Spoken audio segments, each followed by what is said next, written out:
What it do? Welcome to the J-Boy Sports Podcast. Please like, share, and subscribe if you enjoy the content. This is pod number 8. And the main topic, the headline for today is Bronny looks like a scared boy. We got to figure out who said that. Who's talking like that? You better be quiet. Clutch Sports might be listening. But we're going to talk about it. We're going to talk about it anyway. And I'm not going to really hold you very long here. But the main concept is that Bronny James got some playing time the other day. He got a start, actually, for a little bit. But there's a clip going viral where he's out there and he's just like passing the ball. He's like, he'll dribble a little bit and then pass, dribble, pass. And he's open.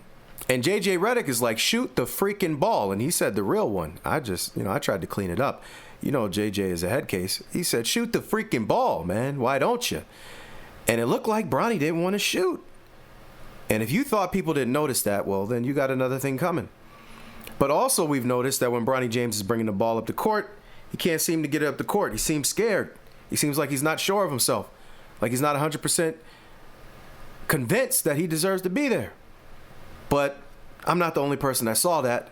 Let's run over to Gil's Arena because the man that said that Bronny looks like a scared boy is none other than Rashad McCants. That looks like, you see a scared boy out there. You in the gym every day, just like everybody else on every other team. Hit them shots, bro. Take that shot. What is it that's not giving you the confidence to take that shot and make that shot? You was rushed into this situation. We're not going to step on eggshells. I don't care. Bronny's the only person that's been in Bronny's situation. A great father, one of the greatest in the game. Then your son come in. He's the only person that's been in that situation. From 13 to now every day. That weighs on you. You don't even talk about the number 1 pick last year. He went number 1 because we didn't know who the he was. People's perception of Bronny is not going to change until he gets playing time. So he's going to have to play a lot to change that. Until he gets out of this Laker jersey or LeBron retires, whichever one comes first. What was his numbers in the league? He averaged 21. Now go.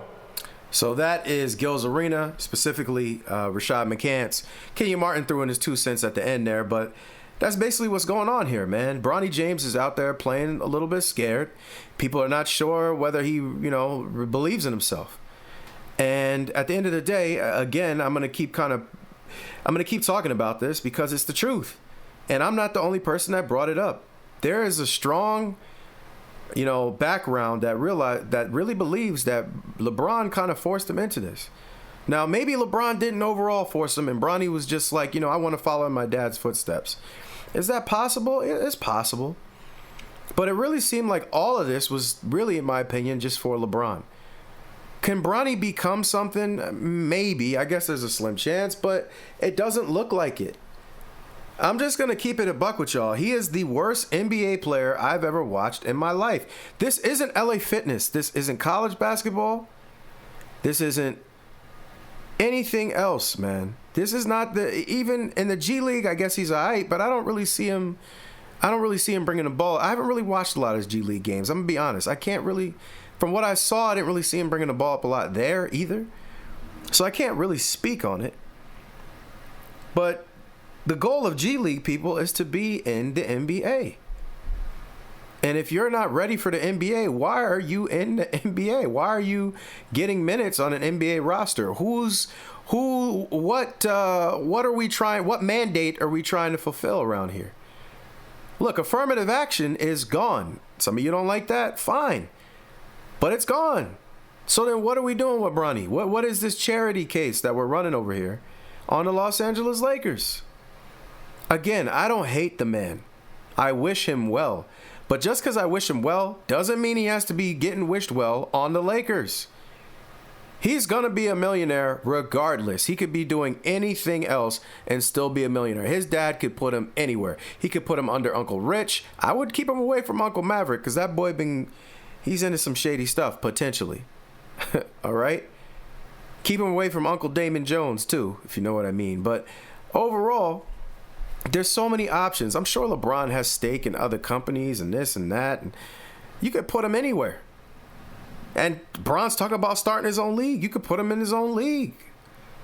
I don't know. But either way, Bronny doesn't right now look like an NBA player. But it's also not fair to me that we have to wait around and wait for him to become one. Again, he's not Shedeur Sanders. Okay, people like to kind of compare it. Shedor's ready to play. He has work to do, and he's not the best he can be yet. But neither is Cam Ward on the Titans, and a few other people. Right? But Bronny James is not Carlos Boozer's boys on Duke. Those boys ball. This is not that. So what are we doing? You know, and we're just embarrassing Bronny at this point. Because I think he is scared. I think he's scared of the expectations, of the hype, of the people watching him. He's got a lot of pressure on him, man. I'm going to be honest with you. But it is what it is. Either your dad or you knew what it was going to be coming into this. The people around you should have known. So what are you going to do? You going to bend but not break? Or what are we going to do? Something has to give. And so I agree with what Rashad said. I agree with Kenyon Martin said. You're not going to be anything. You're not going to be not talked about in a bad way. You're not going to be talked about in a super positive light by anything less than Supreme Goblin LeBron Glazers. His Glazer Supremes, his Glazed Donut Supremes, the people that love LeBron so much that they bathe themselves in glaze and just try to spin around and make paths toward LeBron James. That's it. Those are the only people, because they overly glaze your dad, that are going to overly glaze and support you. That's it. Everybody that's real, the haters are going to hate you. The people that hate you, Bronny, are going to hate you. That is. Because they hate your dad, that's going to happen. But the people even in the middle are like, bruh, this ain't it. This is not it. And like Kenyon Martin said, until you prove that you belong without your daddy, it ain't going to go away. And I don't think you can improve that much, to be honest with you, Bronny. I'm sorry. I don't think you can improve that much from then to now. I just don't think you're an NBA player, my guy. And again, that's okay. I don't hate you. You seem like a nice young man. Got yourself a little girlfriend. I know you got money. You gonna be all right. Regardless if you play another minute in the NBA. What'd you get, $8 million guaranteed? You could buy a Lambo tomorrow. Ride out into the sunset. Buy an island somewhere. You're good. So I don't feel bad telling the truth. It is what it is. Let's move on. If there's one thing that's gonna happen, regardless of how we feel about it or don't feel about it, Paul Pierce is gonna talk. He's gonna say some stuff either way, whether you like it or not. He's gonna say something. And I gotta tell you, with this one, I don't just not like it, I hate it. Recently, he was talking about who the face of the league is, and somehow recently he's been on a podcast with Danny Green. I don't know when those two linked up. I don't know what it's called. As time goes on, I guess we'll get more information. But they linked up, and so far this is a bad start in my opinion. But he came out and said Kobe Bryant was not the face of the league. And to that, I have to give my patented, what are you talking about, my guy? How? And you know what? Then I thought about it, because I always think, I'm a critical thinker. I always think twice. And I'm going to tell you what I thought about after that. But before I tell you what I thought about after I heard that, and I thought about it a little bit, I'm going to let Paul Pierce, I'm going to let him tell you what he said to begin with. The next face of the league is going to be Luka Doncic. Possibly. So what were you saying before you said that? You were saying, Mike, when the face of the league? Well, the face of the league, I think the next face of the league is in college right now. These guys, it was Mike retired, and then it was Kobe, like Shaq, Kobe Tim, was never KG. just like the face of the league. Mm-hmm. You know what I'm saying? Yeah. Like, it was Jordan. Yeah. Then, because think about it, Kobe was young. Yeah, for sure. He was young when Mike retired. You could probably, I guess you could say it was Shaq. And then you could probably say, like, Shaq or something like that. Or Shaq, like even to this Iverson day, for a year or two. Yes. Like, I think you know because what even I'm to this saying? day, Shaq is still one of the most famous globally people. Yeah, because he's the done so NBA's much ever produced, on and off right? the court. Yeah. He's done music, he's done Yeah. movies, he's got a big So personality. Shaq was a big star, bro. Like Yeah. he was a very famous basketball player That- to a level that like Yeah. none of these younger Which- guys can compare to. Cap. Cap, cap, cap. All cap. Garbage. Absolute garbage. Now, I want to first start off by saying I actually like Paul Pierce. Paul Pierce is actually a player that I watch, and I was like, yo, he's nice. They call him the truth for a reason. I'm not going to be like one of those LeBron goblins. And again, when I say LeBron goblin, it's not all of y'all. It's a lot of y'all. There's some LeBron people that are normal. I have friends that are LeBron people that are normal. But there's a lot of goblins.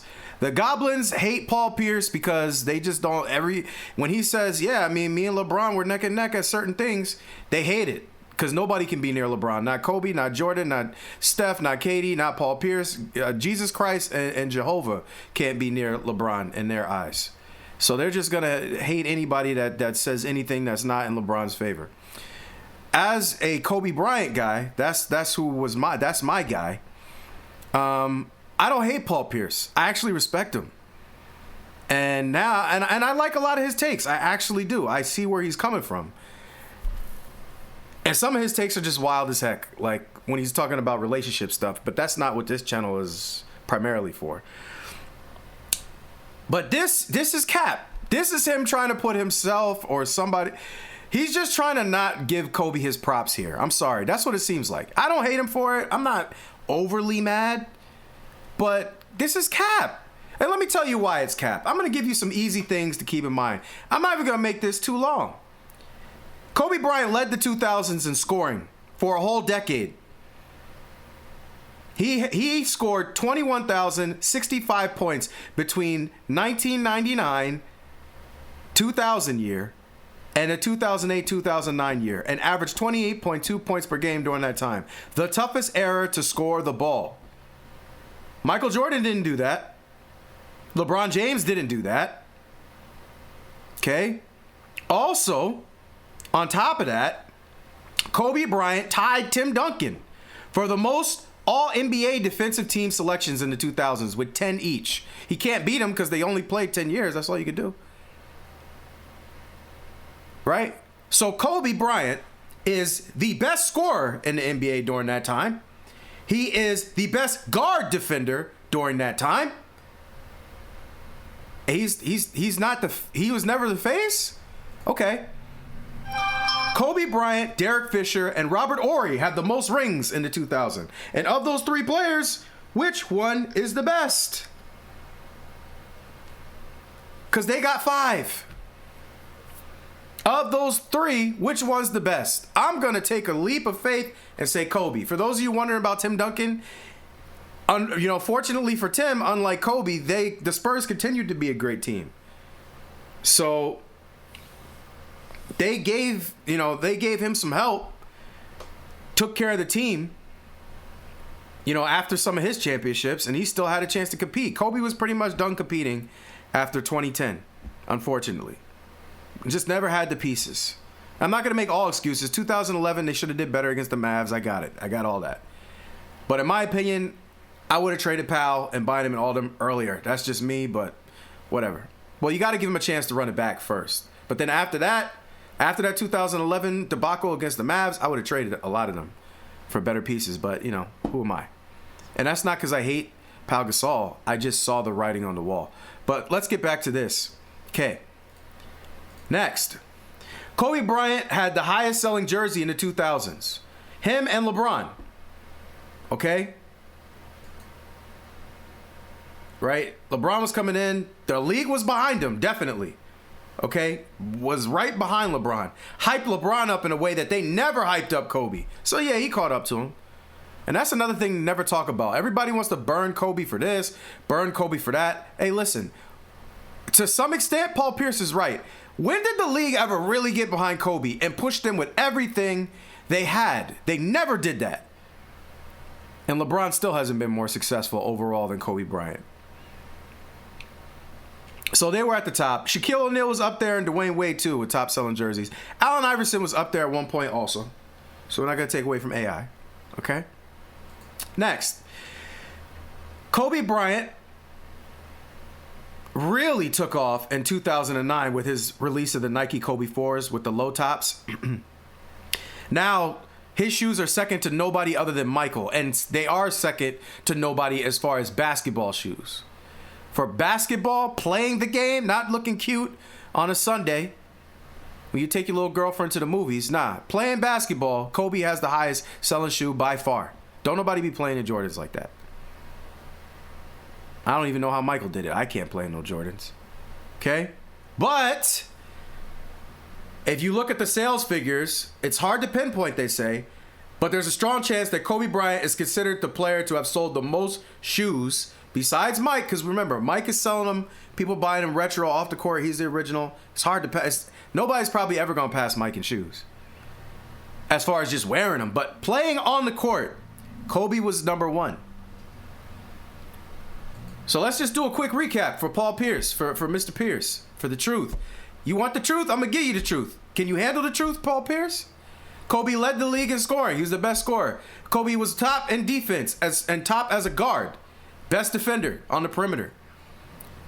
Kobe had the most championships, 5. Kobe and LeBron had the highest jersey sales. Kobe had the highest sneakers outside of Jordan, and the highest sneakers amongst players playing the game in the NBA for basketball, which is what basketball sneakers are really for. What are we talking about here? What are we talking about? Kobe wasn't the face. Shaq was the face. This guy was that guy's the face. LeBron's now the face.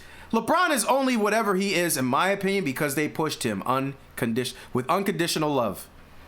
And you know who they didn't push that came in at the same time? That was equally as good at the beginning, especially.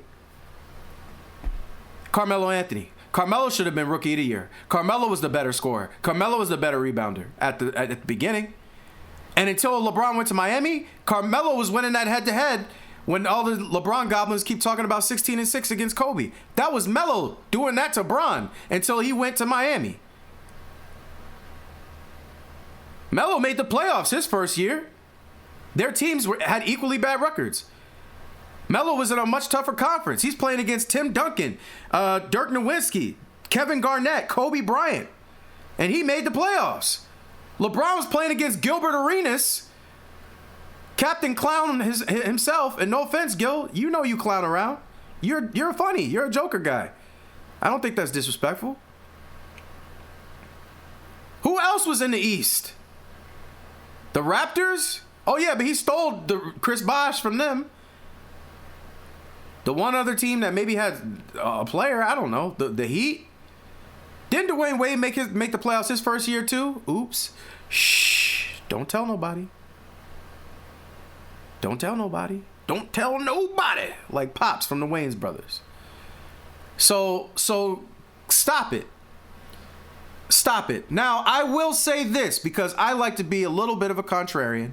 There's a person in me that loves to look at things from other people's viewpoints. So after I just went in like that, I'm going to take it down a notch, and I am going to say this. Is there a chance that Kobe was never the actual face of the league? And I'm going to say yes. And you know why I'm going to say yes? Because they never messed with Kobe like that. They never loved Kobe like that. When he came in, they didn't give him a chance. The coach didn't let him play. He was better than everybody else. The coach wouldn't let him play. Byron Scott, Derek Fisher, Robert Horry, Rick Fox have all been on record as saying like, yo, Kobe was like that. But he was a lot, and the coach, we didn't play young people back then. You know? He was like that. Right? But then after that, he finally starts starting. Allen Iverson is still at the top of the league at that time, and Shaq. That's true. Because Kobe had to build it up.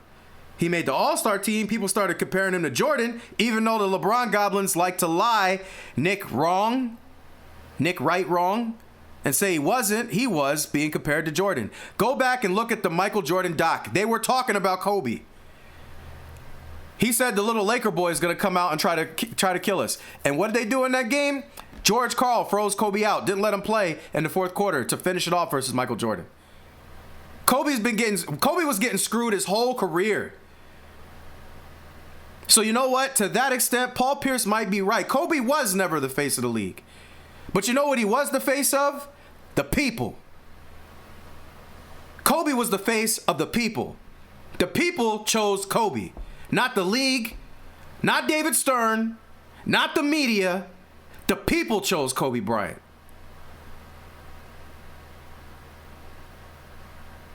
So get your facts straight.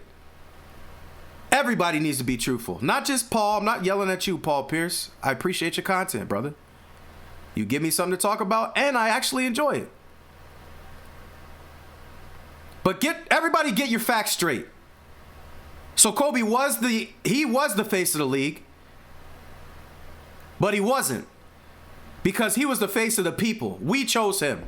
After the scandal, after the accusation in Colorado, we still chose Kobe. And we're always going to choose Kobe. And that's the bottom line, because Jay Boyd said so. Shout out to Stone Cold Steve Austin. Know your role and shut your mouth. Shout out to The Rock, Dwayne Johnson. Okay, got that off my chest. Next, we're going to go over a segment that I have not been doing too much lately, but I'm bringing it back. For those of you that are new to the channel, it seems like we're picking up steam. There's some new people logging on every day. So, this segment is called Story Time. And what happens in Story Time is that I basically give you a brief synopsis. Then the person the story is about, or somebody that was a part of it, they're going to tell you a story. And then we'll come back, we'll talk about the story, and then we'll end off with a lesson. Because you know there always has to be a lesson in Story Time. Today's story is about Stephen Smith.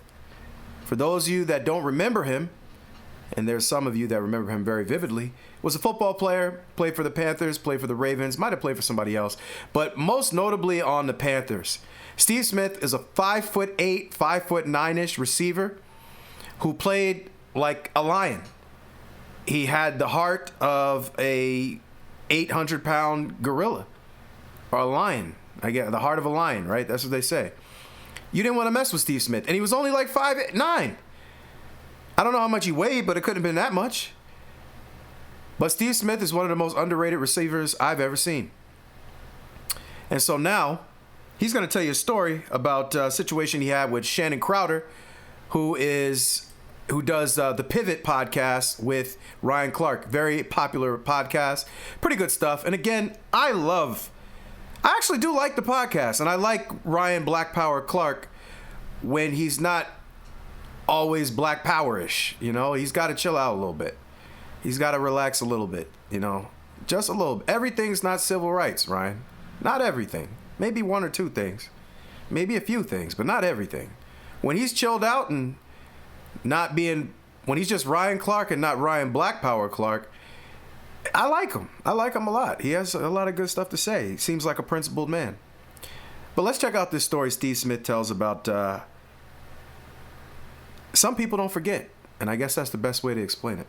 You ain't know if you had to square up or not. Man, listen, your reputation precedes you. I ain't know me and Steve were cool for a decade. You thought he might have held on to it? I held on to it. He stated it. It was his words. I was in Carolina. He was in Miami. God rest his soul. It was the corner.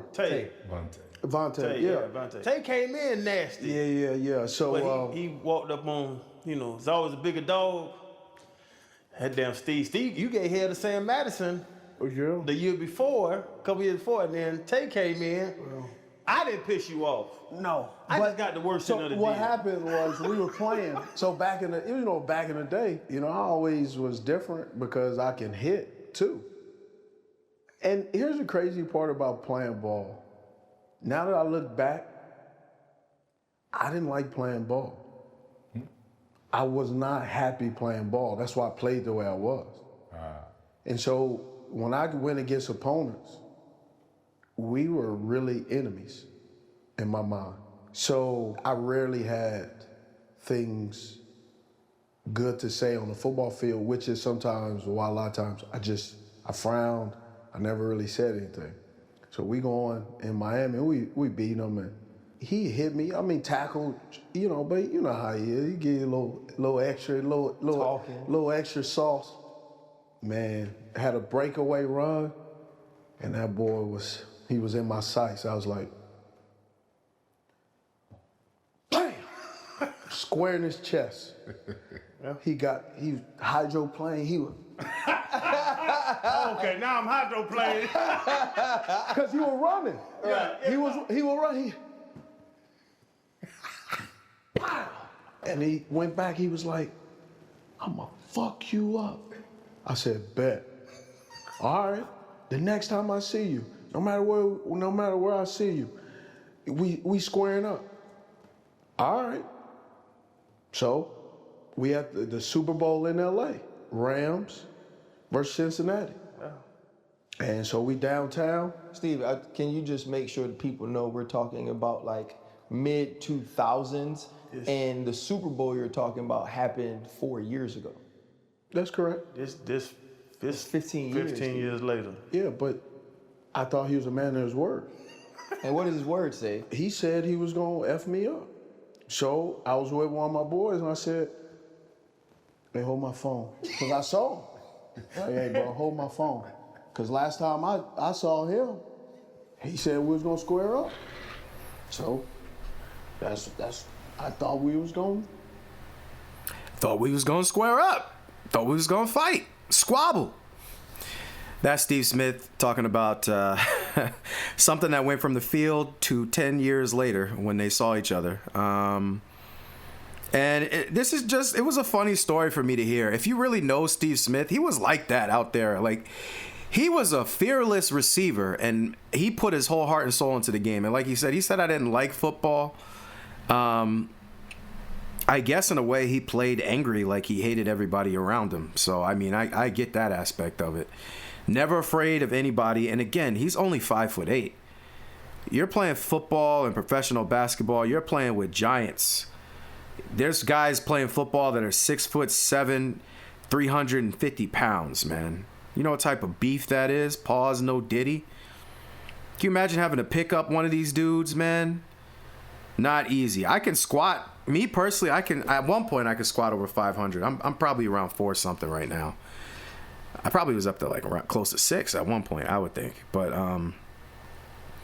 now, I mean, I'm not trying to lift that much weight. No reason to kill my back like that. But still, if I had to pick up one of these dudes, pick him out of a burning building, I might just roll him down the stairs, man. I mean, a few broken bones is better than burning to death. But Steve Smith is a regular, because I'm a regular height too. I'm 5'9", 5'10"-ish, you know, like 5, anywhere between that. I'm a regular sized dude. But you got to kind of have a chip on your shoulder. When you're a really tiny dude, like 5'5" and stuff, I mean, you got to walk around with weapons of mass destruction, I guess. When you're like 5'9", 5'10"-ish, you're still smaller than like the gargantuan type dudes. So you got to be strong, man. You got to have the heart of a lion, and Steve Smith had that. He was tough on the field. Like he said, he ran over Shannon Crowder, and Crowder said, "Yo, when I see you again, I'm gonna freak you up," right? And he said later on, 10 years down the road, he didn't forget. He said, "Yo, hold my stuff. I might have to squabble out here." Now, I'm guessing it didn't come to that because they look pretty nice with each other on the podcast. I ain't listened to the whole thing yet, but I caught that clip, and I thought it was funny, and I thought I'd give you guys a little bit of story time, football version. So the story at the end of the day, I guess the lesson that we learn here is that, watch what you say. And some people don't forget. Some people are wired different. The squabble doesn't change from now to 10 years from now. I remember what you said. Are you ready to squabble? And some people are psycho, like Steve Smith. They're built different, right? And you got to know who you're messing with. And that's the lesson. or the 2 lessons. Maybe 3 there. Know who you're dealing with. Some people don't forget. And watch what you say. Steve Smith might be lurking somewhere. Watch your back. Let's move on to the next topic. So let's stay with football for just a little bit more. We're going to talk about Eric Dickerson. Eric Dickerson is one of the greatest running backs of all time. Mainly, I really didn't watch him play. He's a little bit before my time, but he has the current rushing record. In fact, what is that number? Let's just have it. Let's just make sure we have it. What is the current rushing record by Eric Dickerson? Eric Dickerson's rushing record is 2,105 yards, set in 1984 with the Los Angeles Rams. It remains the current NFL record for rushing yards in a single season. Yeah, and so the thing is, Saquon Barkley could have broke it last year easily if he wanted to. He had a whole game. But the thing to keep in mind that I've been pointing out, I'm an Eagles fan. I like Saquon Barkley, obviously. As an Eagles fan, he's done a lot for our team in a little bit of time. But at the end of the day, Eric Dickerson broke it in less games. But what he's going to tell you, even so you'll see here, his favorite running back was OJ. And OJ broke it in like 14 games. I think OJ had 2,000 yards in 14 games. So realistically, even if Saquon decides that he wants to, it ain't going to be this season because Lord knows we've been struggling. But another season he wants to rush and break the rushing record, he could. And he could have did it before. But still, if you don't do it in 14 games, to me, you're not OJ. And that's recently why I've kind of decided that, like, when I look at running backs, the best one is probably OJ for me, or Walter Payton, one or the other. There's been some really good ones that I've seen in my lifetime, but I still think those are the OGs. And what we're going to listen to now, though, is Eric Dickerson talking about, if Saquon would have passed that record and the noise around that, people took it as Eric Dickerson was hating. Because, people are weirdos and everything's hate nowadays and they can't think logically and they're emotional and they get mad immediately. But we're going to let him break down and explain how he felt, what he was really trying to say and how he felt about it. And I said, if you break your record, he breaks it. Do I want him to break it? No. I mean, I'm not no... Last season, Saquon Barkley, you had made some comments. Some people say, hey, it's just a competitor in you. Some people took it a different way. He was on the heels of the rushing record, and you had some thoughts on it. How do you look back on that experience? It's funny. People making these assumptions and saying things that I didn't say. Mm-hmm. I saw Shady McCoy said something I did not say.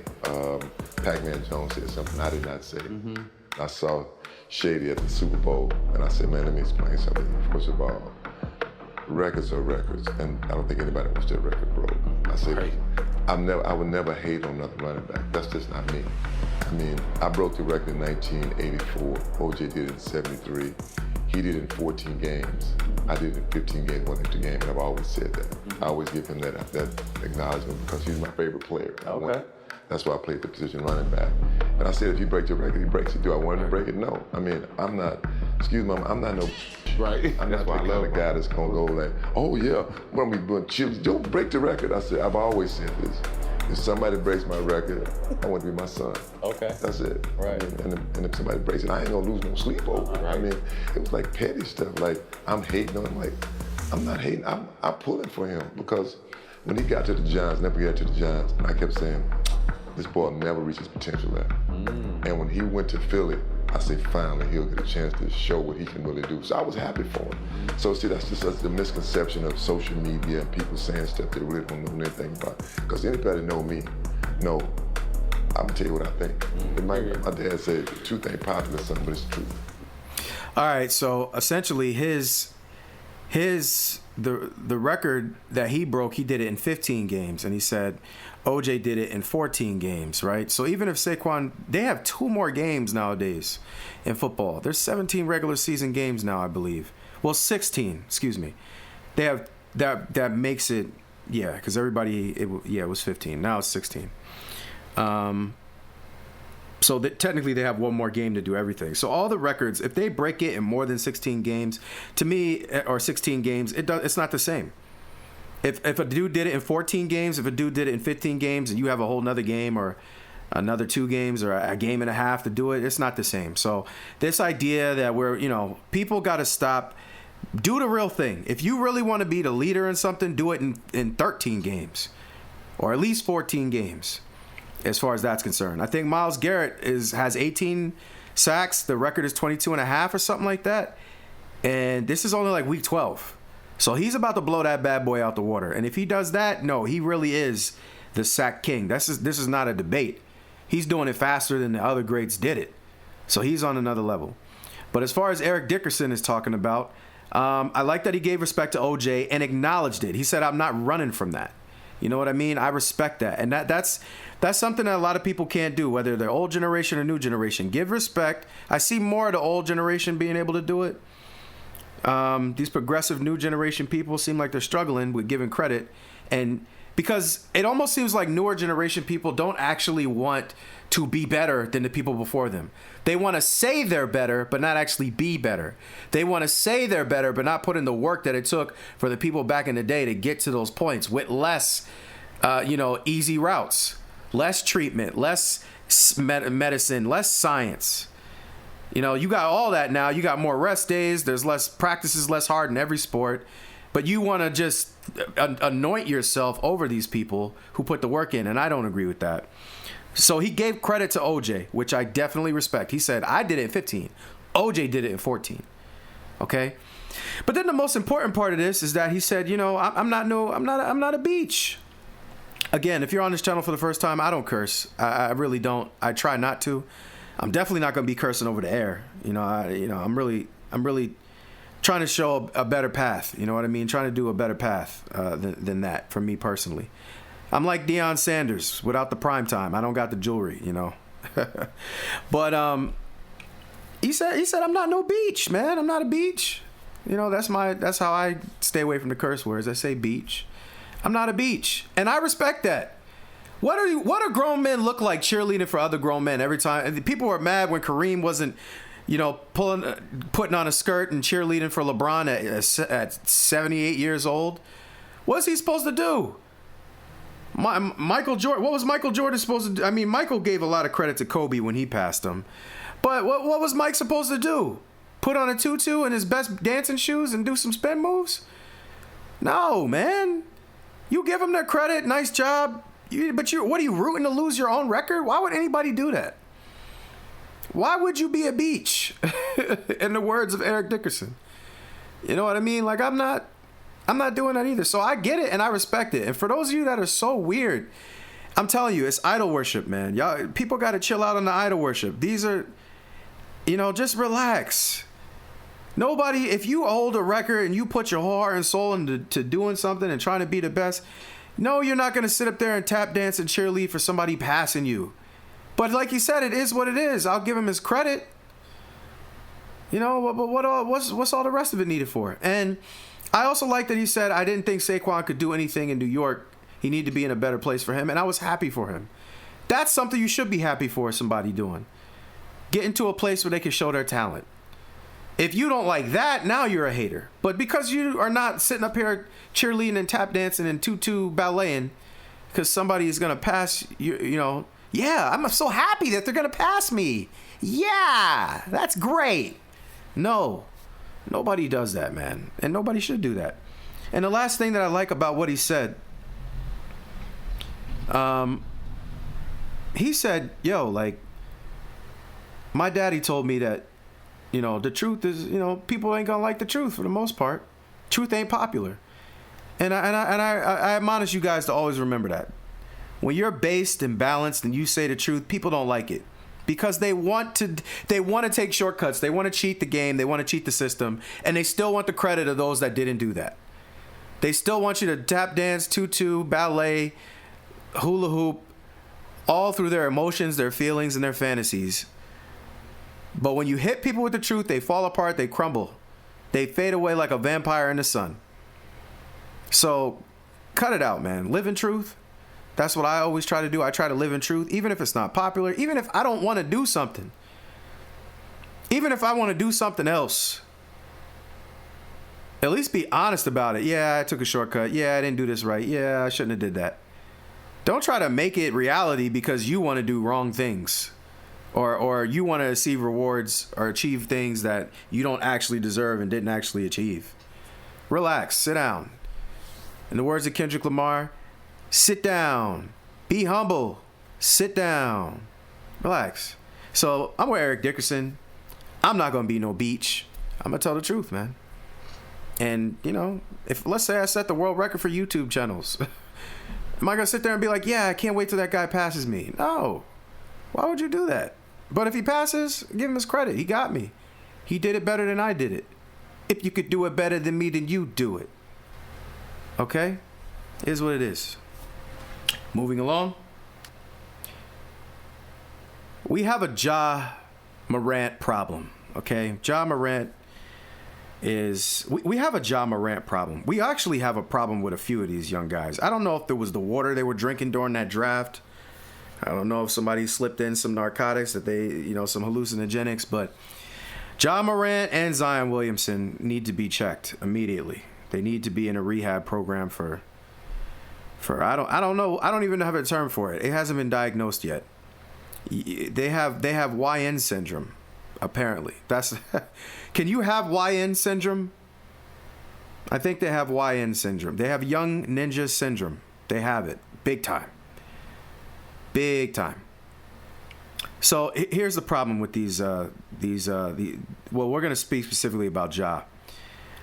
Ja is not playing right now, but even when he was playing, he wasn't playing well. He's getting into altercations with Klay Thompson after the game, calling people bums when he don't even be playing half the time. He's getting suspended for calling out his coaching staff, for probably trying to hold him accountable. His jump shot is horrible. He's not shooting anything worth anything from anywhere. And it's just spiraling out of control. And the city of Memphis is just falling apart. There's no happiness there. I don't see the crowd being happy. The players are doing their best, but there's no energy there. You know, there's no energy there. There's no veteran leadership. JJJ is not that great, in my opinion. He's a terrible rebounder for a guy that's supposed to be a defensive player of the year. And what is his name again? Why am I forgetting what his full name is on that team? Who's JJJ on the Grizzlies? Jaren Jackson Jr. There's a lot of problems, but you know what? I'm not going to be the person to tell them to you. Let's listen to the guys from the Player's Choice. And I just want to start off by saying that these guys widely get on my nerves. Most of them. But I'm going to give credit where credit's due, and I do listen sometimes, and they have some stuff that's pretty good sometimes. So let's check out what they had to say about Ja, because I think it's right on point. What do you think happened to Ja Morant? How did we go from here to where we are now? The league changed and he got worse. The league's getting bigger. The need for your point guard to be able to shoot is more important. It's tougher to get to the rim now with the way defenses load up. The league's going more away from pick and roll, but he's a pick and roll heavy guard, so he just doesn't really fit in terms of stylistically. And his scoring limitations have just become more detrimental as he's become less explosive and the league is kind of caught up. This is a guy who's shooting 48% at the rim, and that's meant to be where he's Ja Morant. He's 48% at the rim. He's shooting 21% on jump shots. He's very limited as a scorer. We've got to a point where being a limited scorer and you have the ball in your hands a whole lot becomes more problematic than good. That's Mars on the Player's Choice, and I think he's 100% right, man. Unfortunately for Ja Morant, he is limited as a basketball player, in my opinion. Uber athletic, crazy jumping ability, very fast, very quick. But what else do you add to your game? What did you practice? He's shooting 21% from the three-point line, 48% from close to the basket. He shouldn't be shooting 48% from close to the basket. There's people far less athletic than him that are shooting much, much better near the rim. He's just not making any of his jump shots consistently right now, and he's not playing smart basketball. And I think you got rid of all the people that can hold him accountable. Dylan Brooks is balling out on the Suns. Now, they're not winning every game, and they're a limited team in general, but you're seeing the best of Dylan Brooks. He scored like 33 games in a row or something like that. I watched the game the other day. They lost to the I think they lost to the Rockets, and I don't think the Rockets had KD either, which is showing you how stacked the Rockets are right now. But, you know, he was balling, man. He was doing his thing, and they let him go. They got rid of Desmond Bane. They got rid of Marcus Smart, who I think was Marcus Smart on that team at one point? Was he there with Ja? Yeah, he went there, but nothing happened. I don't think he didn't really play. It was like it's been. You got rid of all the real leaders on that team. Steven Adams was there. They got rid of him. It's just there's no leadership. You fired the coach. I don't know why you fired the coach. Nothing's been right since you fired him. They were competing until you got rid of him. I forget what his name is at the moment. But I thought he was a pretty good coach. They fired him. We still don't know why they fired him out of nowhere, like right before the playoffs. And there's just no leadership. And Ja is not a leader. I was talking about Zach Edey, their center. I like Zach Edey. Jaren Jackson Jr. is overrated to me. Has always been overrated. They tried to push him, but he's really not that great, in my opinion. This is just a watered down era where any big that's decent looks great, in my opinion, as far as that's concerned. Now, obviously, you have the Giannis's, the Jokers. There's a few other guys that are like elite, but Jaren Jackson Jr. is not elite at all, not close to it. This era just has nobody playing that can even get close to him, which is crazy. So, Ja's just going to struggle. His offensive game is limited. His attitude is horrible. He wants to play with water guns. So I don't know what to tell you, man. The dude seemingly lacks direction, even though he came from a 2-parent home, even though his dad's at every game. Maybe his dad is more of a friend than an actual, father. And that's an epidemic, a problem that messes with people of all cultures, creeds, races, everything. Parents need to be parents, not friends. His dad shows up looking like Usher every game. So, what are you mentoring this kid to be, though? And to me, I see a lost person. Like I said, I don't know what's in the water. The YNs are failing us from this country specifically. The Wimbies, the SGAs, and these guys are still not that old either. Wimby's definitely not old. SGA's not that old.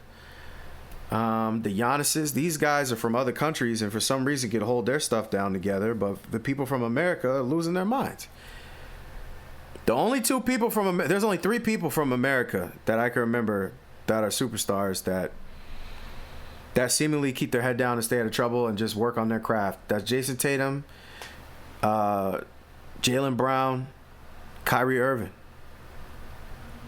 All the rest of them, who knows what's going on? I mean, maybe there's some more and I'm missing them, but American born? I mean, Devin Booker is American born, but he's not on the level of the guys I just mentioned. So it is what it is. Hey, Ja, get well soon. Seek help. Maybe you need to find God, man. Start praying. Something. I can't help you. Nobody else can either, it seems like. We're going back to Paul Pierce here, and I should have did him earlier when I did what he said about Kobe Bryant. But he's going to talk about Kobe Bryant again, and this time it's going to make more sense. Pause. That was diabolical on the fact that I said I did him. That was terrible. It's not good at all. But he's going to come back here, and he's going to talk about the difference. Somebody asked him who's harder to play, Kobe Bryant or LeBron James. And I thought he gave a good answer. He gave an honest answer, and this is why I said, like, sometimes he gives you... A lot of times Paul Pierce gives answers that to me make sense. And this is one of them, so let's check it out. The peak of their superpowers, yeah, for sure. They both won an MVP. Yeah. You played LeBron in the playoffs but MVP year. Yeah, I played LeBron in the playoffs as MVP. Man, I played LeBron way more times, but Kobe just put way more. The East, more times a year, playoffs every year. But Kobe just kept pressure on you I'll never forget the game. He took 41 shots. I was like, this was unreal. That's harder to guard. No, that's unreal. As an individual. Every possession down, you got to guard. Every time down, I think he shot every single time. Because only about 80, each team only gets about 80 shots. He took 41 shots on me in Boston one year, and I was just like, this is unreal every time down. Talk about the pressure. And I remember coming back to the timeout. I think he scored 10 straight on me, right? So we they looking around who got Kobe? Right? Timeout. So I was just like, I got him. I got to yell at everybody I got him. Shut up. You know what I'm saying? Everybody looking at me because he scored 10 straight. And I was like, I got him, God damn it. Oh, man, it was crazy, though. He just puts more pressure on I love that, just as an idea that just like individually as a defender, if you know this guy is going to try to score on you, man, and he's really good at it, that is a tremendous amount of pressure. So that's Paul Pierce talking about Kobe Bryant and LeBron James, and basically he chose Kobe Bryant. He didn't really say Kobe, I choose right out, but he was like, man, like, you going against Kobe Bryant, he's not gonna stop. And that's consistent with what we heard from people like Grant Hill and people like that who have said the same thing. I mean, and this is also a reason, I know we're talking about Kobe, but this is another reason why I think people like Melo and specifically Allen Iverson are very much underrated. Because when it came to Allen Iverson, even Gilbert Arenas in his prime, Gilbert only had 3 years doing it, but when he was doing it, he was doing it. You know what I mean? Pause. They were relentless. You were a lick that they were about to get. Pause. That didn't sound the way I expected it to when it came out. But, man, pause again. But, right?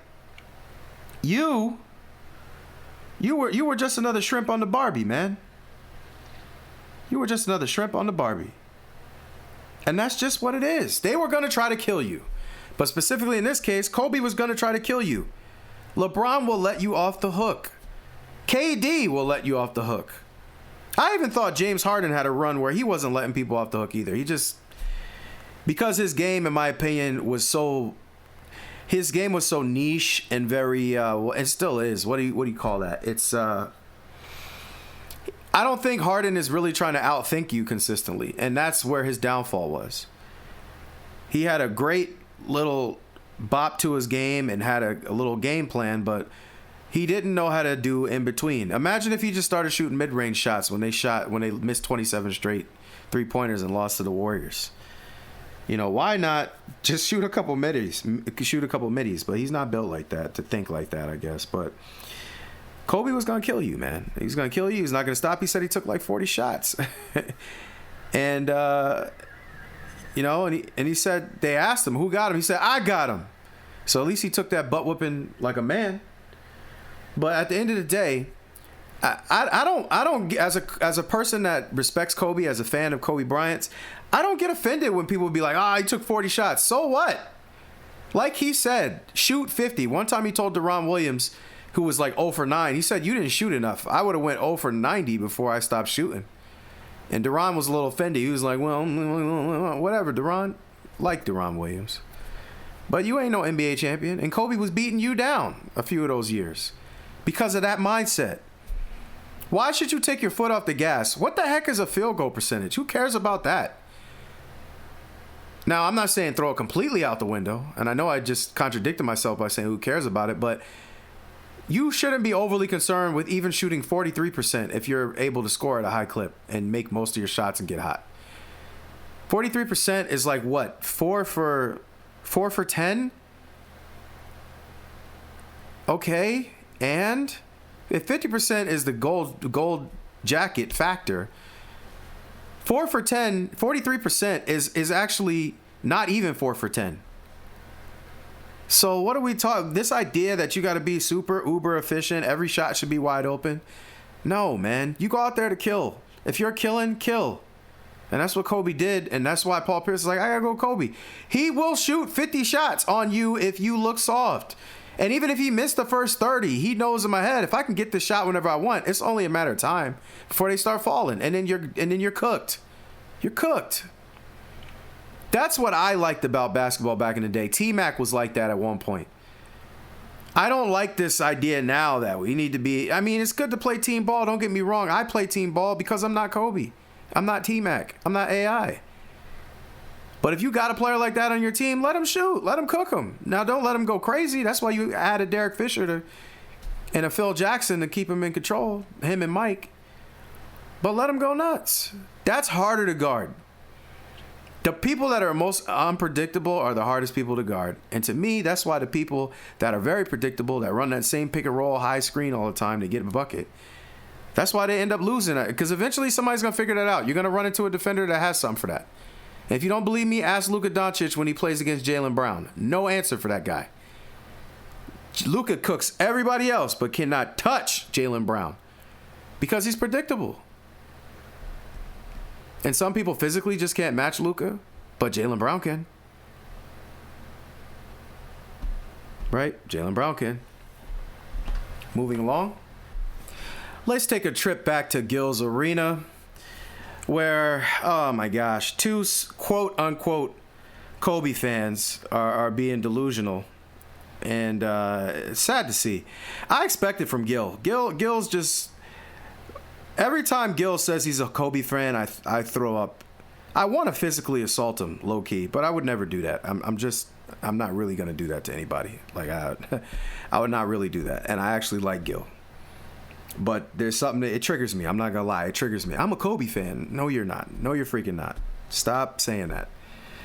But it looks like his bad behavior has rubbed off on Swaggy P like it did when they were playing on the Wizards.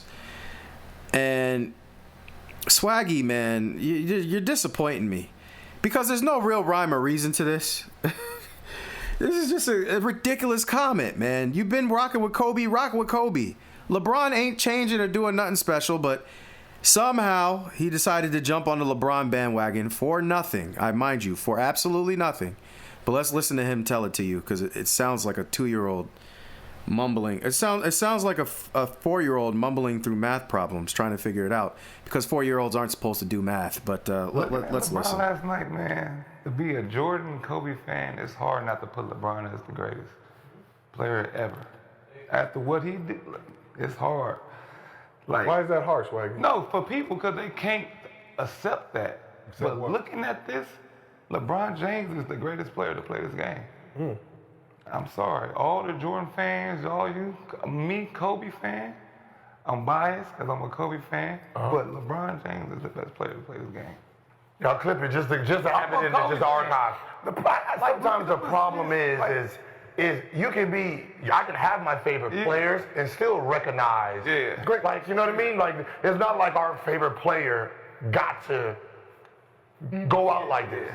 Right, he got hurt, Achilles went down, started getting injured at the end, so he didn't get to live to do this in his career. Right, he got hurt at the end, had to retire early.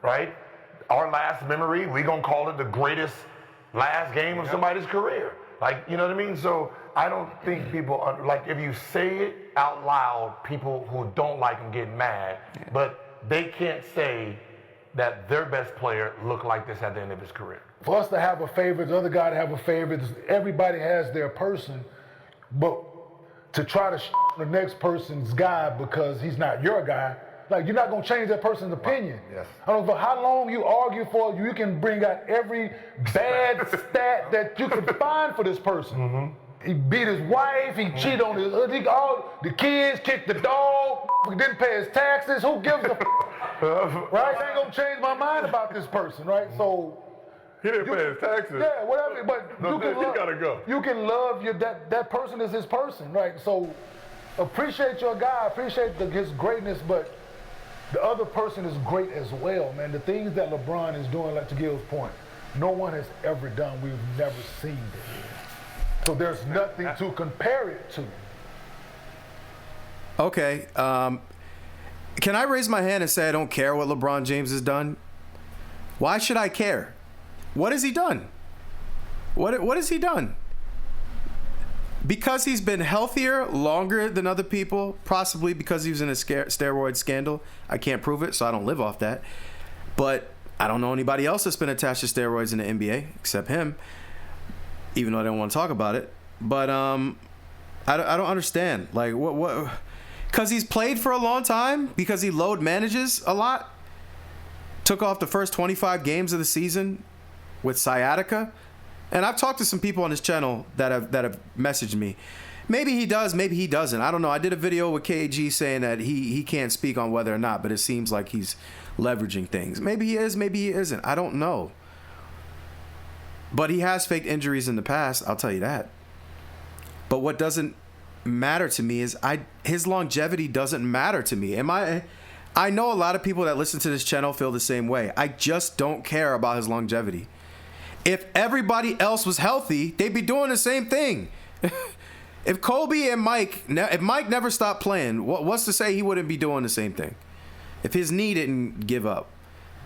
If Kobe was still alive and his Achilles didn't blow, what numbers would he have put up?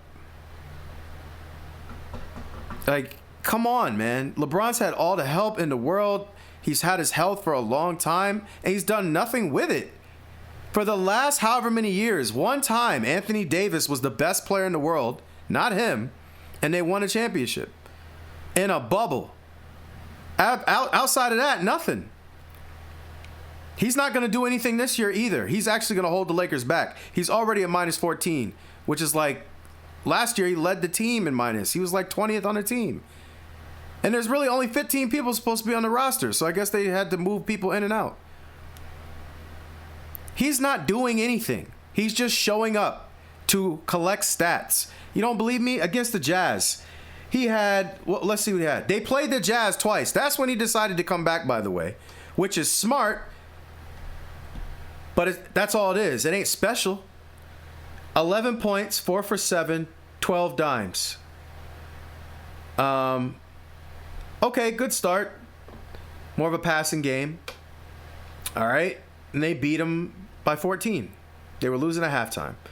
Let's go to the most recent game against the Jazz. Let me pull that up. Here we go. The most recent game against the Jazz, he had 17 points. He was 8 for 18. 6 rebounds, 8 assists, 2 turnovers, 1 steal. He's minus 14, which was the worst minus on the team. By far, like almost. Yeah, it was by far. The next 2 minuses, DeAndre Ayton was minus 4, and he got hurt and only played 13 minutes. The next was Austin Reeves, minus 1. What is he doing, Swaggy P, that made you feel like he was the best all of a sudden? What changed? There's no winning happening. He's just showing up. His record in the playoffs the last like 3-4 years is like 1-14. What the freak are we talking about around here, man? This is the type of delusion that makes me call people LeBron goblins, some of them. Not everybody. When you label everybody, that becomes weird. But there's a sect of LeBron fans that are goblins because it's not based on logic. And Kenyon Martin mentioned you could just like that person. No, you pick a side. Either you like cheating on your wife or you don't. That's how I look at it. Either you're going to spend your time with people that cheat on their wives or you're not. On their girlfriends or you're not. I choose not to do that. I don't want to cheat on my wife. I didn't want to cheat on my wife when my wife was my girlfriend. Either you're going to raise your kids or you're not. There's no in between. You can't tell people, these situations are different. Raise your kids. Even if for some reason you break up with the mom and you're a man or you're a mom, women usually take the kids anyway, so that's why I'm sticking to men on this. But if you're a man, raise your kids. There's no in between. I don't want to hear any in between. You're either a father or a deadbeat. And that's how I feel about this Kobe, Michael, and LeBron conversation. Mike and Kobe are an opposite side of a coin. Everything they stood for had meaning, value. Kobe wasn't just out there to be out there. And when he realized he was just out there, he was like, I got to call it a day. LeBron's numbers may look good, but he's cooked. Minus 14, by far. He's not doing it the way he used to do it. He's hunting for statistics. The same thing y'all claim Russell Westbrook is doing is what he's doing. Minus 14 is diabolical. He was the worst on the team last year.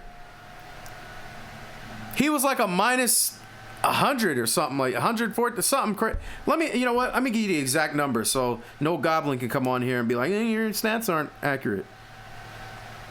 What was LeBron James' overall plus minus for the 2004-2005 season? LeBron James's plus/minus for the 2004-2005 season was plus 152, This means the Cavaliers outscored their opponents by 152 points with him on the court. Oh, it did 2004, 2005. Sorry, let me do. What was LeBron James's plus minus for the 2024 to the 2025 season? LeBron James had a plus minus of negative 54 for the 2024-2020. And the flip side, Luka Doncic was like a plus 200. Get the heck out of here, man. Get the heck out of here. I wonder what Anthony Davis's is, just for the fun of it. Let me check his too. What was Anthony Davis's plus minus for the 2024-2025 season? Anthony Davis's plus minus for the 2024-2025 season was plus 25, according to stat. Plus 25. LeBron was a minus 52. Get the heck out of here, man. But he's the best because he's hanging around and doing nothing. He's not going to get the farewell tour that Kobe got. LeBron James fans are falling apart because they can't cope all over themselves. And I'm rubbing it in. You know why? Because y'all deserve it. The ones of you that are bad. The good ones, this is not really for you. I hope you have a blessed day. The ones of you that say all kinds of crazy stuff and want to be disrespectful, you deserve it. And I hope you continue to cope. I don't care what Swaggy P says, and I still like Swaggy. Because it's basketball that I'm not even really playing. I love the game. But there's no need to hate people. Some people. I think there's some people that deserve a little bit of hatred. But as far as Swaggy's still my guy, but that makes no sense. But again, it's Swaggy P. I mean, a lot of the things he does don't make sense. Him and Gil are entertaining. I wouldn't go to them for life advice. I would not do that. That'll be the end of you, sir. Or ma'am. You won't make it. I can point to a bunch of things in their lives where don't take that advice. And I mean, a lot of us can point to things in people's lives, but I'm more normal like you guys, and I can tell you that to live a more normal life, you can't act like that. Guarantee it. So I just wanted to point that out. There's no rhyme or reason to this. LeBron's not doing anything special. He's hanging on, passing people with certain records because he passed Reggie Miller in threes. He a better three-point shooter than Reggie Miller? Get the heck out of here. So what are we talking about? Kenyon Martin, he's doing stuff that nobody's ever... It doesn't matter. There's no substance to this. He's not doing it because he's just the greatest. He's doing it because most people's bodies are done when you play in a physical NBA in the 2000s by 35 at the latest. LeBron's not even the only guy that's playing at a high level after 35 right now anymore. Chris Paul is the only one of them that has to go. That's finally like, my body's done. Steph and KD are still playing at a crazy level. So is Russ. Russ is having a resurgence on the Kings. They just beat the Nuggets and the Timberwolves. What are we talking about, bro? What are we talking about? He's not the only one that's still kicking. It's different around here. So, for me, I want to know who you were at your highest level. I want to know who you were when you were competing for championships the whole time. And I want to know that even if you're still playing, getting decent numbers, the goal is to win a championship. I don't see that on LeBron James. Because he's not made any adjustments. He's just going to keep getting his numbers. He wants to keep playing that high pick and roll, having the ball, even with Luke on his team. They're just going to keep doing it. So I heard this and I was like, Swaggy disappointed me. But at the end of the day, he's an entertainer. He's going to say some stuff that makes no sense sometimes because this didn't make no sense. Well, I don't know what he did differently between now and when he got kicked out the playoffs last year. What changed? Nothing freaking changed. And he's a minus 14 again. And he's going to be minus for the rest of the season again. So, next topic. I recently came across this clip on the Craig Carton show. And I actually like Craig Carton. For one, he holds people accountable, specifically LeBron James. The wool is not over his eyes. He doesn't fall for that crap.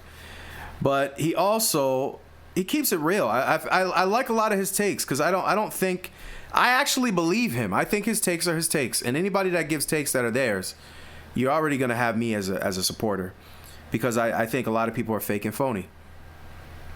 But he brought to my attention something that I hadn't really considered. But the problem with Philadelphia fans, I am a part of that culture a little bit. I'm a big-time Eagles fan. I'm not a Sixers fan. I'm not a Phillies fan. And football, I just always love the Eagles. And I'm from Jersey. So Jersey could be a lot of different ways as far as the teams. There's a lot of teams in the tri-state area.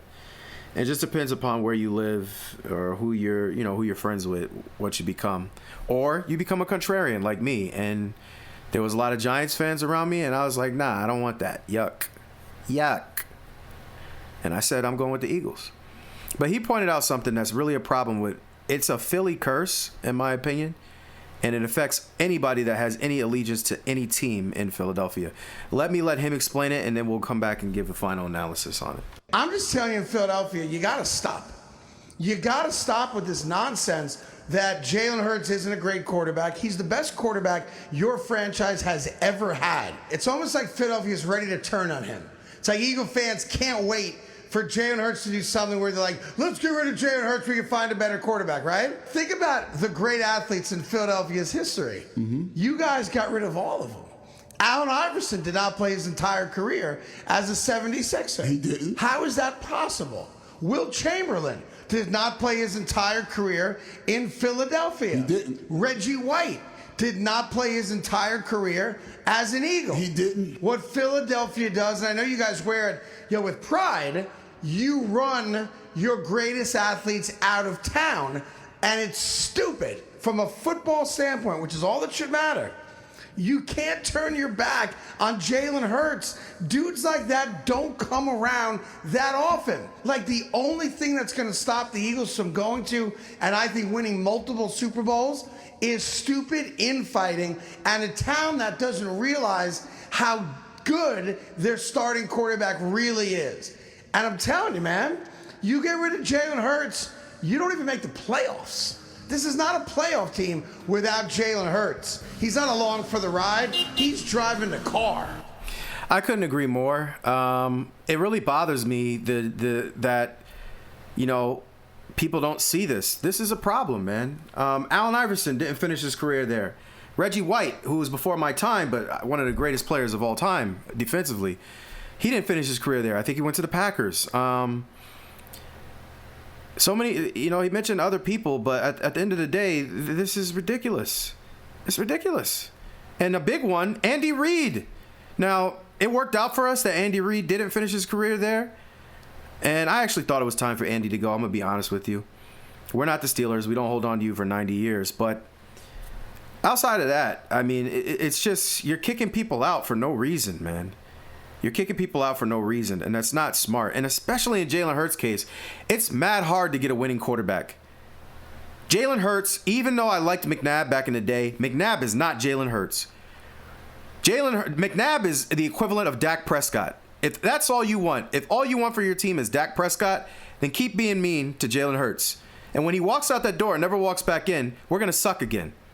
It's not just about the numbers. Jalen Hurts is a leader. He's a leader of men, whether you like what he says or you don't. He leads men. He takes accountability. He never presses the blame at anybody else. You don't know if he's up or down. And that actually helps because at the end of the game, he's the same. He's even keel. That Cowboy debacle was disgusting. But we didn't lose that game because of Jalen Hurts. How many games have we lost directly because of a mistake that Jalen Hurts made? That's rare. How many games do we lose because Donovan McNabb made a mistake? And I love Donovan McNabb. But he threw up in the Super Bowl. I tried to take up for him. There's no getting around it. People was like, yeah, he was throwing up. The pressure was getting to him. Do you see Jalen Hurts throwing up? You see him crying and complaining? No. He got us a Super Bowl already. Why can't he get us more? He's young. Y'all be up here worried about the regular season stats and this, that, and the other. Get the heck out of here, man. Nobody cares about your regular season stats. You want regular season stats? You go get Dak Prescott. Jalen is the same player in November, and he's the same player in September, October, November, December that he is in February. And that's why we have a Super Bowl. He made one mistake in the Super Bowl before, even though he outplayed Mahomes. And it wasn't even him. He's not the main reason we lost that game. He gave up the touchdown, which I guess you could argue, yeah, because he fumbled. But if Bradbury wouldn't have held old boy, or the refs wouldn't have been so ridiculous and decided to rig the game at the end there, would have had 2 Super Bowls, possibly. Wants to keep us from getting a third. The only thing holding us from getting a third is Kevin Patullo. So learn from your mistakes. Everybody always wants to talk about history. They want to bring up things from the past. Bring up this. We lose Jalen Hurts, we're back to the gutter. We're going back to the ghettos. When you get money, you leave the ghetto. You don't go back to it. Stay woke. So that's what I have to say about that. Thank you, Craig Carton. I'll try to keep an eye on his show. I like dude. Keeps it real. And he says something that needs to be said, man. Stop complaining about Jalen Hurts if you're an Eagles fan. I'm so sick and tired of you people. Just leave. I understand. People be getting mad when people say certain things like, if you don't like it, leave. I'm one of those people. If you don't like it, leave. It's okay to complain and want better. I understand what AJ's doing sometimes. I understand. But keep the main thing the main thing. If you're an Eagle fan and you like winning, then you like Jalen Hurts, and you got to deal with Nick Sirianni too. It is what it is. Don't get rid of the winning formula. Come on, man. All right, I got to calm myself down because that he was right in my opinion, and that annoyed me. Running out Jalen Hurts will be the dumbest thing we ever did as Philadelphia Eagles fans. And I'll never forgive y'all ninjas if you do that. Never. Never. I will turn my back on people. I know I said earlier that it's just, I know that I said time and time again, it's just sports. It ain't real life. It would be if they did that. Been waiting my whole life. And we get the guy we need, the guy that can lead us into the promised land. Little Moses out here. And y'all gonna just kick him out because you like what Dak Prescott does in the regular season, and you get mad that the run game is trash. Kevin Patullo's disgustingly bad, but we just want to blame Jalen, so we want to kick him out. Idiots. Stop, man. Stop. Another topic that's kind of dear to my heart. So I've always been a big-time Russell Westbrook fan. I appreciate the hustle. I think he plays harder than anybody else on this side of the galaxy. And I know that sometimes it doesn't look pretty, and one of the main reasons for that is his jump shot. But here's the crazy thing. He used to have a money jumper, and it does seem like this year it looks a little bit better. It looks like it's coming off his hands better. But something happened, and his shot just has not been the same for the most part the last however many years. Young prime Russell Westbrook, and I don't even know if I can call it prime, because once Kevin Durant left, it seemed like it changed a little bit. But younger Russ had a crazy mid-range jump shot. Imagine all that speed coming at you at 450,000 miles an hour with 599,000 horsepower, jumping over you and dunking in your face and yelling and screaming with a mole. That's Russell. He used to do that, but then stop sometimes, like on a dime. Like your Achilles is bye-bye. Adios, amigo. Right? Hasta mañana. And pull up and hit the most disgusting mid-range jumper. Straight swish. He also used to be an 80+% free throw shooter. So what changed? Me and one of my good boys always been trying to figure this out. But it's good to see somebody else feels the same way. We've been saying this for a minute. Check out what these guys had to say. Russell Westbrook lost his best skill, and I feel like no one even talks about it at all. Am I the only one that remembers the Thunder Russ having the best mid-range jump shot of the NBA? He'd come down full speed, stop on a dime, pull up, hit it, and I looked at the advanced stats on this. In the 2015-2016 season, Russell Westbrook was 93 of 160 from mid-range pull-ups that year. That's 58%. You're talking about an explosive guy who gets downhill, gets to the rim, is his bread and butter, then developed a mid-range jump shot that is unguardable, and he shot 60%, and he just just forgot how to do it. I have not seen this guy shoot a mid-range jump shot. What happened? As someone who plays basketball regularly, how do you lose a jump shot? Is he taking a lot less? The only thing I can think of is like the analytics guys are like, hey, a mid-range jump shot's not good. Like shoot threes. And it's like, yo, but like they're dumb. He lost his sauce because of that. Maybe, but like SGA has brought the mid-range back. Dude, a lot of people have brought the mid-range back. Cade, DeMar DeRozan, like honestly, we've seen time and time again in the NBA, like in the finals, at the end of the day, all you want is a guy who can create a mid-range jump shot to win you a game. And that's why SGA won the title. So this guy, just to give credit where credit is due, his name is Overtime Mikey. Mike Kaufman, it looks like. And on Instagram, he has 187K followers. I just want to give him his credit. And the only problem I have with what he said is like he stopped taking it because of analytics. I don't buy that because Russ was above analytics at one point. You know what I mean? So, I mean, I guess the game can change on you. I feel like it changed a little bit on people like Allen Iverson and Carmelo Anthony, definitely. But where Russ was at the time where it seemed like the shot wasn't going no more, I feel like something changed with him. And people have said, oh, he broke his hand or something or his wrist and that messed him up. And then I recently saw something about Jalen Brown saying the same thing about his wrist. And I'm going to do that on a podcast, probably pod number 9. I may put out a video where Jalen Brown is talking about that before I get to pod number 9, which would be the pod after this one. But overall, he was saying something about how he tore something in his wrist, and some days it's all right, and some days it just feels terrible. And I feel like that had to be something that happened to Russ, possibly. Because his mid-range jumper was crazy. He said he was shooting at like 60% at one point. He was also making a lot of, free throws at a high clip. Something changed with Russ, and I don't really know what changed. I don't know how it changed. But it's just a question. If I could interview him, I'd love to ask that question. What happened to that mid-range? Forget the 3. We don't need to worry about the 3 all the time. But his mid-range was money. And to be honest with you, the last couple of years, his midi has been okay. I've seen him take that shot. He's making that shot fairly well. I still like to see Russ move a little bit better off the ball. And I know he's already 36, but, I mean, why not? And the Kings have been playing a lot better. I watched the last couple Kings game. I've really been rooting for Russ, man. I want to see him take back what they took from him. And that's what I want to see.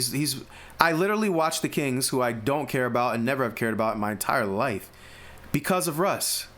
And so I want to see him be successful. So Russ, if you ever hear this, I'm somebody out there that never turned his back on you, believes in you, bro. I appreciate you. I appreciate the what you've given to the game. And I think you're one of the realest ones out there. You know what I mean? You're a last of a dying breed. So I'm going to always give you the support that I can, brother, unless you do something crazy. The only thing I didn't like was that skirt, man. That little kilt thing. I didn't love it. I'm going to be honest with you. But outside of that, and you don't have to, I'm a grown man. I can agree to disagree. I'm not afraid, just like you not afraid. But everything else, man, I'm rocking with you. I'm watching the Kings. I'm supporting them. Helping to put some money in your pockets with my viewership because I respect you. So maybe we'll figure out. But I do feel like his shot has been better recently. And we'll see what happens. We'll see. Even on his misses, they look better. There's more of a touch. He was airballing a little bit in there somewhere, but now it looks like he's got some touch. Last year, he shot pretty well. Then he got hurt. But then this year, I like what I've seen so far. And he's starting again, and I love to see it. Okay, so let's jump on to something else. One of the other things that continues to plague the NBA, so I'm always interested to hear what people have to say about it, is load management. So Cade Cunningham is an up-and-coming player. Detroit Pistons have been crazy. I think they have the longest win streak in the NBA right now, or they're tied with the Thunder. The Thunder, the Detroit Pistons, and the Toronto Raptors, surprisingly, the Toronto Raptors and the Thunder, and the Pistons have been extremely dangerous so far this year, extremely dangerous. And it's not surprising. They have some freak athletes over there, some really good young talent, and they're putting it to work. But specifically, it looks like, I guess, KD has a podcast called Grandmaster Hoops, and or maybe I'm missing something. I don't know what it's called. Let me just take a brief look here. Is that what it's called?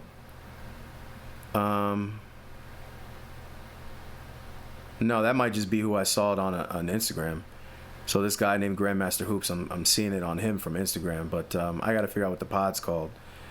But KD sat down with Cade Cunningham, and I guess everybody has a podcast now. I think this is KD's podcast. And they were talking about load management. And I thought it was interesting to listen to. My opinion doesn't change on this overall, but I like to hear different perspectives. So let's hear their perspective, and we'll come back and discuss it. You just get that pre-game work in on a shoot around on a game day, or you get work in before a shoot around or after shoot around? Like when you get you usually get your individuals in. After shoot around, I get individuals. How long is that? Because that's the type of shit I'm thinking about. Because you know we get loads. You know they put chips on us all the time, so it's like they trying to tailor our workout. So I'm always curious to what dudes doing throughout the game and how much load they put on their body. I was just told today I gotta shorten that up. Me too, bro. So man, I was pissed because it just goes until it feels like right. You know, and so. But that doesn't align with the lows that they want. You know what I'm saying? So, and I understand that. Sometimes I feel it afterwards, like, I did too much trying to work, but it's. And I feel as though it's a tough one, bro. It's a tough one, and a lot of people, and I'm always tapped into how people view our game and how they view the players. And they tend to look at us as a little softer as other generations, but I'm just like, yo, if you would. We're basically in a lab in there sometimes. So it's like they can read every little thing that we do and tailor everything. You're not playing today, or cut this workout in 20 minutes. But as a player, like you really have to find your own rhythm amongst all of this stuff, regardless of what they say sometimes. Yeah, you do. Right? You have to, bro. It's all on your field at the end of the day. Yeah. And you feel like you a young vet, and you Cade, you the max player. You feel like you can say, all right, nah, this is what I want to do out here. You feel like you got that type of voice within the organization. I went long again today after. Yeah. He said that. I went long, like, it's all on field, bro. Like, if something don't feel right, you know what I'm saying? Yeah. Or if you just want something to be sharper, like, it is what it is. All right, so that's KD and Cade Cunningham. I need to do more Cade Cunningham stuff on the show. I haven't gotten to the Pistons yet. I wanted to get to them last year, too, but I'm definitely going to make sure I talk about them a little bit this year. As far as this, I mean, it's more the same. KD is tapped. He said he's tapped into how people view the players, and some people think they're softer, but what they don't understand is that they're basically under a microscope sometimes, like they're in a lab. And they'll be like, oh, you're not playing today because of blah, blah, blah, this, that, and the other. And, I mean, I just got to say, I really don't care, bro. I don't care. It just seems like you're taking the pressure off of yourself and blaming the team. You make the money. You know what I mean? Like, there's no reason you should not be training hard so you could just be bummy 24/7. Now, KD's not a bum, nor is Cade. But this idea that you give this much power and control to the organization to tell you when to sit, not play. Cade at the end was like, yeah, well, I mean, I went over today. And like, I mean, what are we talking about here? You know, it's very frustrating to hear these type of expressions because you're being cheated out of your money. So one thing I will say is that I'm hearing more players say it's the team as well. So it's a collusion of people that are not doing the fans right. If you're the organization, people pay for those tickets. We want to see the people play. You're sitting them. If you're the player, some of them I 1,000,000% know. Based on what even Draymond Green was saying, they don't really want to play 82 games no more. That's why nobody plays 82 games no more. You know? But something, I'll say 3 things. One, I recently did a pod talking about Allen Iverson and how he said, when you tell me to sit, that's not rest, that's a suspension. If you want me to rest or sit out, let me sit out during practice. Kobe Bryant said something similar. He was like, you would never come to me with that. Who would you send? Who would you want to get? Basically, Kobe was like, who would you want to get slaughtered by sending them to me to ask me some stupid stuff like that? I'll take it a step further. Michael Jordan. Mike said similar things to both of those guys, but something else that Mike said that I really like is he said that you build chemistry with your team when you play. When you don't play, you don't build chemistry with your team. So I don't really understand how you're supposed to build chemistry with your team if you're not playing, I don't think it's possible. And that's why you see people play and they look terrible. They don't play in the big games no more. You know, like I said, you used to see Allen Iverson versus Kobe Bryant versus Vince Carter versus T-Mac versus Paul Pierce. Now, I just tried to watch the Rockets game the other night, and against the Warriors, KD wasn't playing. For what? I don't know. Probably something that doesn't matter. And he probably sat right on out because they told him to. So it's a combination of things. I'm more disappointed in the players because you're not taking after the guys that came before you. You allowed them, in my opinion, to soften you up. You've allowed it. Because you didn't want to play or work hard anyway. So a lot of you guys, I'll sit out. Yeah, I don't have to work tonight. I'm a little sore. I don't have to work tonight. And you wonder why fans call you soft. We don't really care about your explanation. It either is or it isn't. You're either pushing yourself like Mike, like AI, like Kobe, like those guys, or you're not. And if you're not, don't expect the same love and reverence and respect. You're not going to get it. You don't deserve it. So don't look for it. All right? Don't look for it. So we're going to close out the show now with Joe Mazzulla. Now, for those of you that have been following my channel for at least a little bit of time, you know how I feel about Uncle Joey. Uncle Joey don't play. Sometimes he doesn't get haircuts. He never smiles. He's one of the funniest people to me in basketball. Also one of the most serious, but also probably one of, if not the most calculated. And I actually think he's very interesting. I don't know why he doesn't get more play, but he should. And I came across this clip, and I thought it was pretty funny. He's talking to this kid, and this kid asks him about having fun. And you know that you ask a ninja like Joe Mazzulla about having fun, you are not going to get back the answer that you expected. So let's check out what he had to say to this kid that I thought personally was hilarious.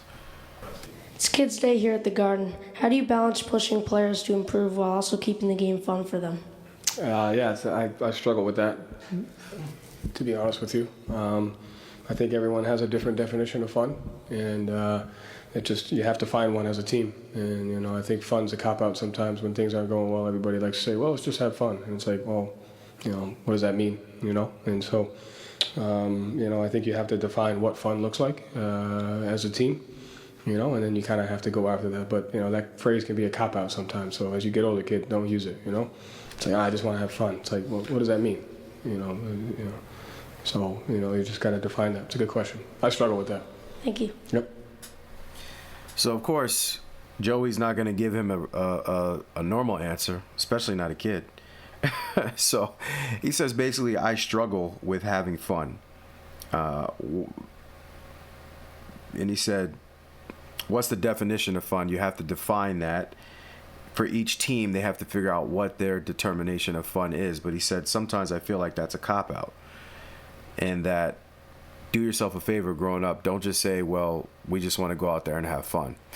And that's 100% right, man. That's facts. Like, people be like, yeah, I'm just going to, we just want to go out there and have fun. What the freak is fun? Like, are we talking about as long as we feel good and we lose, it's okay? Like, there's more to it than just going out there and getting your behind kicked, getting your butt blasted. Pause. That was terrible. That was diabolical. Very much so. Pause. What is fun? And I do believe you have to define that. But again, this is Joe Mazzulla we're talking about. This is the same guy that makes the winners run after practice. Okay? This is the same guy that, he's just a different type of dude. Right? He's just a different type of dude. But I really like Joe Mazzulla. It's a shame that he's a Celtic because I'm a Laker fan. But it's funny. Like, sometimes I find myself wishing that the Celtics were the Lakers. Like, I would like Joe Mazzulla as my coach.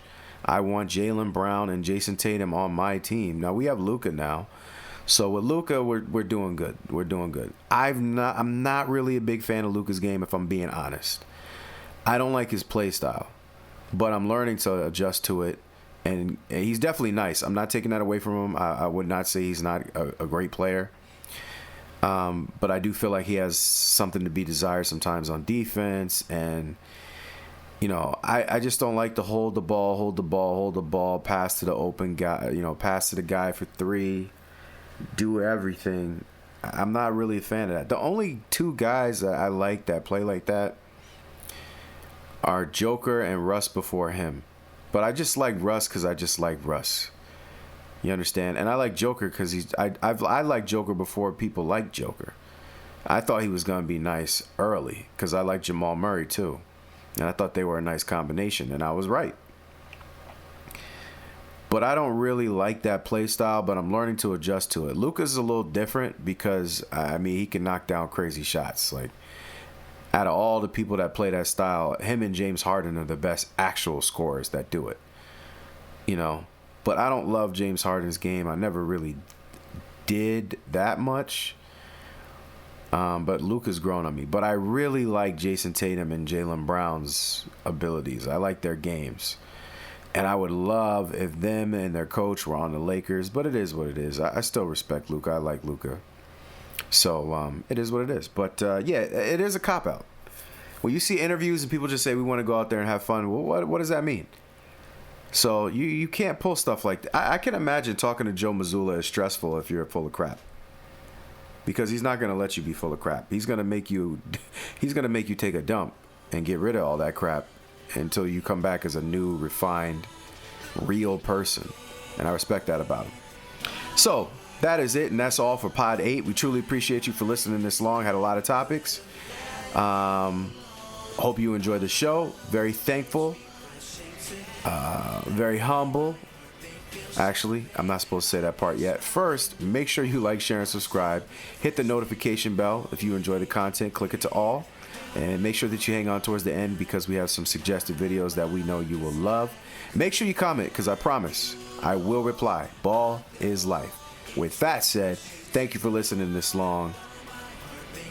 Very humble, very appreciative, very humble. Much love. That somehow you never get over leaving.